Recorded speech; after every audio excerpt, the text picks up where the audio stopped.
আসসালামু আলাইকুম। আমাদের এই প্রশ্নটা হলো, কোন শর্তে a to the power 0 equal to 1?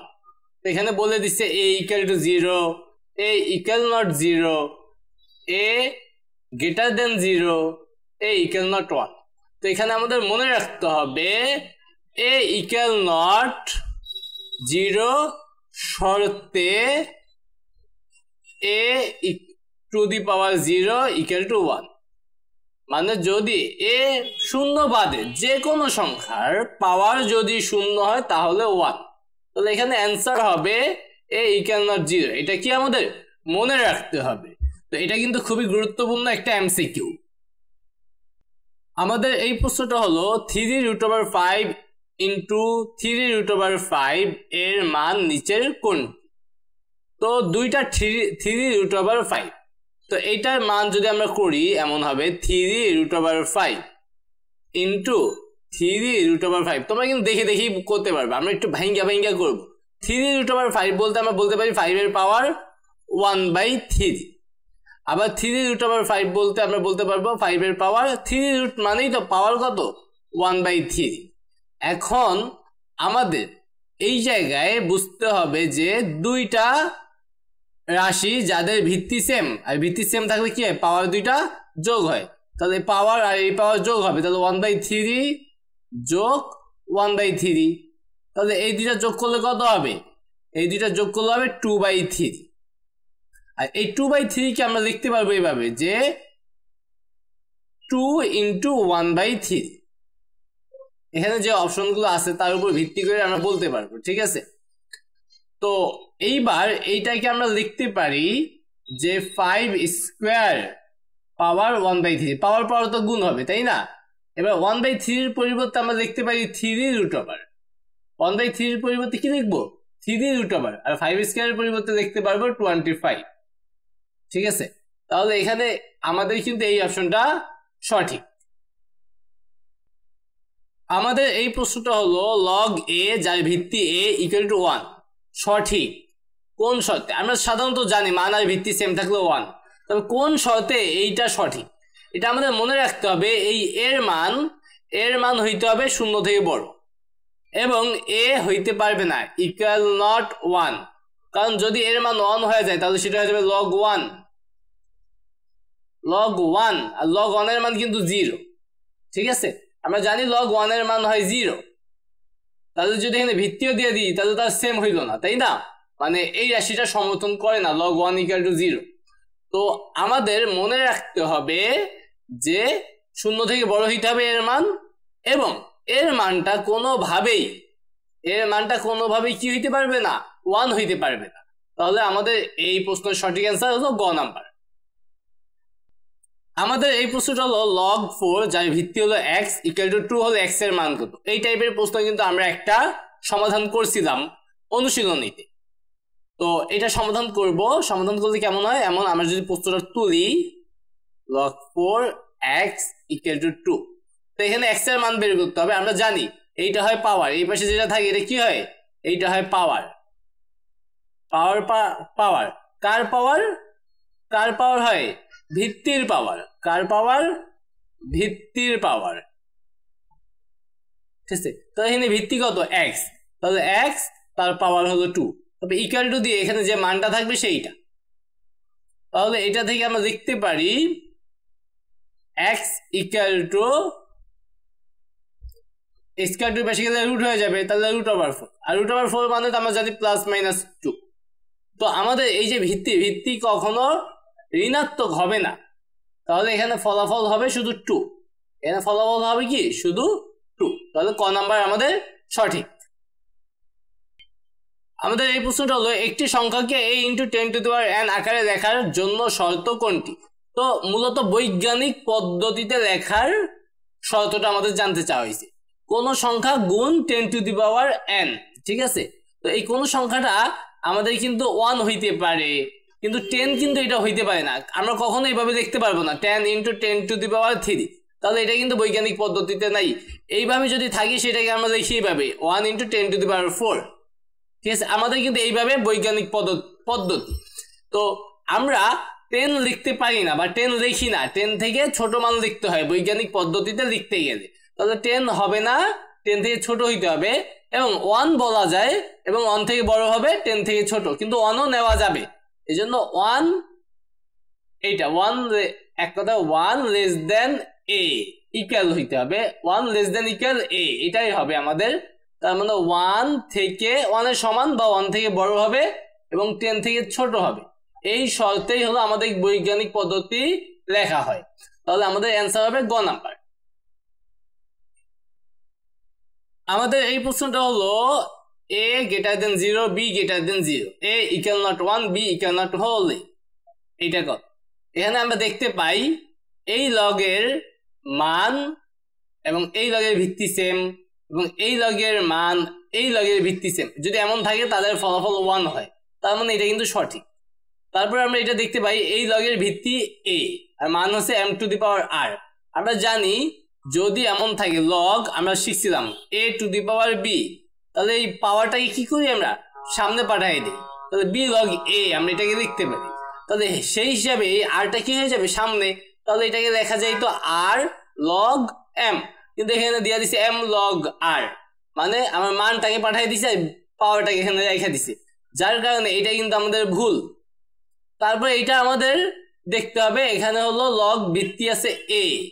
আচ্ছা, এই ফলাফলটা আমরা একটু ক্যালকুলেশন করি, 3 রুট ওভার a গুণ রুট ওভার a, তার মানে এখানে a 3 রুট মানে 1/3, আর এখানে a শুধু রুট মানে এর পাওয়ার হাফ।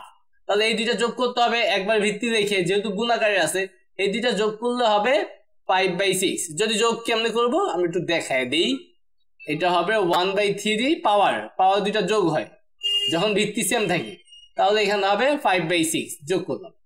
তাহলে আমাদের এই রাশিটা এমন হবে লগ a, ভিত্তি তো a আছে, এখানে a পাওয়ার 5/6, তাহলে এই পাওয়ারটা সামনে চলে আসবে 5/6, তারপর থাকবে কি লগ a, তাহলে 8 এর মান কত 1, তাহলে 5/6 এর সাথে 1 গুণ করলে 5/6, তার মানে এটাও সঠিক আছে।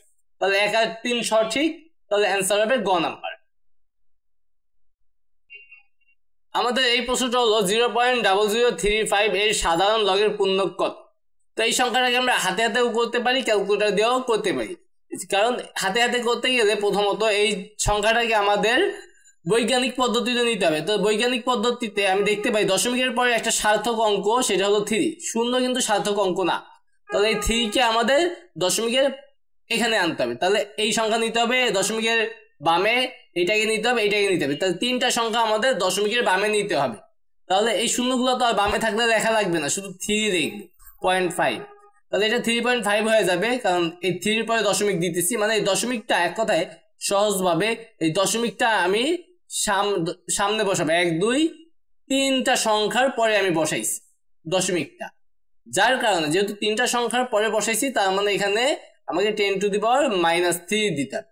মানে দশমিককে যদি আমি সামনে নিয়ে আসি তাহলে মাইনাস দিব, আর দশমিককে যদি আমি পিছিয়ে নিয়ে যাই তাহলে আমাকে কি করতে হবে প্লাস দিতে হবে, ঠিক আছে। তাহলে এখানে 10 এর পাওয়ার যা হবে এক কথায় বৈজ্ঞানিক পদ্ধতিতে নেওয়ার পর 10 এর পাওয়ার যেটা হয় সেইটাই হলো পূর্ণক, তাহলে এখানে পূর্ণক হবে -3, আর মাইনাস মানকে এই যে উপরে বার চিহ্ন দিয়ে দেখা হয়, ঠিক আছে, পূর্ণকের ক্ষেত্রে।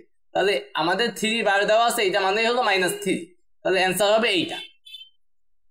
এছাড়া তুমি এইটাকে ক্যালকুলেটর দিয়েও করতে পারবা, যে ক্যালকুলেটর দিয়ে তুমি কি করবা লগ চাপ দিবা, আগে লগ চাপ দিয়ে এই সংখ্যাটা বসাবা 0.0035, তারপরে ইকুয়াল দিবা, এখানে হয়েছে কত -2, যখন ফলাফল -2.45, ঠিক আছে। যখন আমাদের ধনাত্মক মান আসবে তখন আমাদের পূর্ণ অংশে যেটা থাকবে সেইটাই পূর্ণ, আর যদি মাইনাস মান হয়, এই যে এখানে হচ্ছে -2, ঠিক আছে, যদি মাইনাস মান হয় তাহলে আরো 1 বাড়াই নিবা, মানে কমাই নিবা, বাড়ানো বলতে -2 আছে, আমাদের ফলাফল হবে -3, ঠিক আছে, যেটা অ্যান্সার। যদি আমাদের ফলাফল মাইনাস হয় তাহলে সংখ্যার দিক দিয়ে 1 বাড়াই দিব, মানে 1 কমানো, যেটা -1 করা। যদি ফলাফল মাইনাস হয় তাহলে তার সাথে আমি -1 যোগ করব, তাহলে যা হবে সেটাই হলো পূর্ণ। আর যদি আমাদের পূর্ণ ধনাত্মক থাকে তখন আমাদের যে সংখ্যা সেইটাই হবে পূর্ণ। আমাদের এই প্রশ্নটা হলো 0.0225 সংখ্যাটিকে বিবেচনা করি নিচের 8 থেকে 10 প্রশ্নের উত্তর দাও। তো 8 নম্বর প্রশ্ন, এ এন আকারে নিচের কোনটি সঠিক? এ এন, ঠিক আছে, তার মানে এটা কি এ টু দি পাওয়ার এন। দেখবো কাকে পাওয়ার দিলে এইটা পাওয়া যায়, এরকমই মানে কাকে স্কোয়ার করলে এইটা পাওয়া যায় আমরা দেখতে পাই। দেখি আমরা ক্যালকুলেটর ব্যবহার করব, ক্যালকুলেটর ব্যবহার করে আমরা দেখব কোনটাকে স্কোয়ার করলে এইটা পাওয়া যায়, কোনটার জন্য সঠিক। 2.5 স্কোয়ার করি, দেখো কি হয় 6.25, তার মানে এটা হবে না। তারপরে 0.15 0.015 এটাকে স্কোয়ার করি, এখানে আমাদের ফলাফল 0.3টা শূন্য আছে, আমাদের একটা শূন্য, তাহলে এটাও বাদ। তাহলে 1.5 মানে পাওয়ার রূপে লিখতে বলছো, 1.5 কে স্কোয়ার করি তাহলে আমাদের 2.25, এটাও হইতে আছে না, তাহলে 0.15 এইটাই হওয়ার কথা। স্কোয়ার দেই 0.0225, এটা একদম ঠিকঠাক আছে, তাহলে আমাদের এইটা হবে সঠিক অ্যান্সার। আমাদের এই প্রশ্নটা হলো সংখ্যাটির বৈজ্ঞানিক আকারের নিচের কোনটি? তো বৈজ্ঞানিক আকার যদি আমি 0.025, তো আমরা দেখতে পাই দশমিকের পরে সার্থক অঙ্ক এইটা 225, একটা 2 আছে, ভালো করে দেখি 225।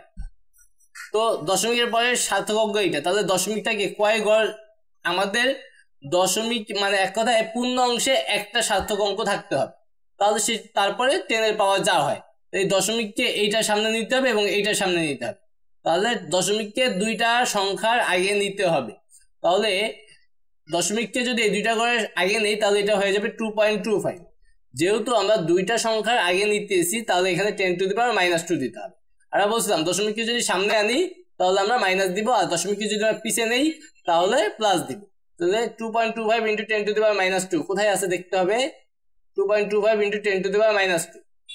আমাদের বৈজ্ঞানিক রূপের এটাই মানে রুলসটাই হলো দশমিকের আগে একটা পূর্ণ সংখ্যা থাকবে, ঠিক আছে। তো এইটাই হলো আমাদের অ্যান্সার। আমাদের পরের প্রশ্নটা হলো সংখ্যাটির সাধারণ লগের পূর্ণক কত? তো আমরা সাধারণত আগের অঙ্কে আমরা দেখছিলাম, বা আগের অঙ্কে 9 নম্বর অঙ্কে আমরা কি করছি, বৈজ্ঞানিক পদ্ধতিতে প্রকাশ করছি। আর বৈজ্ঞানিক পদ্ধতিতে প্রকাশ করলে আমরা সহজে 10 এর পাওয়ার যেটা থাকে আমরা জানি সেইটাই হলো পূর্ণক। তাহলে এখানে -2 হবে পূর্ণক, আর মাইনাস ফলাফলকে আমরা জানি বার দ্বারা বোঝানো হয়, তাহলে এখানে এইটা হবে অ্যান্সার। অথবা যদি আমরা এটা বের করা না থাকতো তখন আমরা কি করতাম, ক্যালকুলেটর দিয়ে বের করতাম, অথবা বৈজ্ঞানিক পদ্ধতিতে বের করে নিতাম, অথবা ক্যালকুলেটর দিয়ে আমরা করতাম কি লগ তারপরে 0.225 ইকুয়াল দিলে আমাদের কত হইতাছে মাইনাস কত 0. আচ্ছা একটা 0 দেই নেই, আমাদের অ্যান্সারটা আসছে 0.025। এবার দেখি -1.64 মানে -1.65 লিখলাম। আমরা জানি যখন লগ বসাই আমি যে ফলাফল পাবো পূর্ণ অংশে তার সাথে আমি -1 যোগ করে দিব, -1 এর সাথে -1 যোগ করলে কি হবে, -2 হবে। তো বৈজ্ঞানিক পদ্ধতিতেও করতে পারো, ক্যালকুলেটর ব্যবহার করে, এটা কি ক্যালকুলেটর ব্যবহার করেও তুমি করতে পারো। ফলাফল যদি মাইনাস হয় তাহলে তার সাথে আরো -1 যোগ করে নিবা, যা হবে সেটাই হবে অ্যান্সার।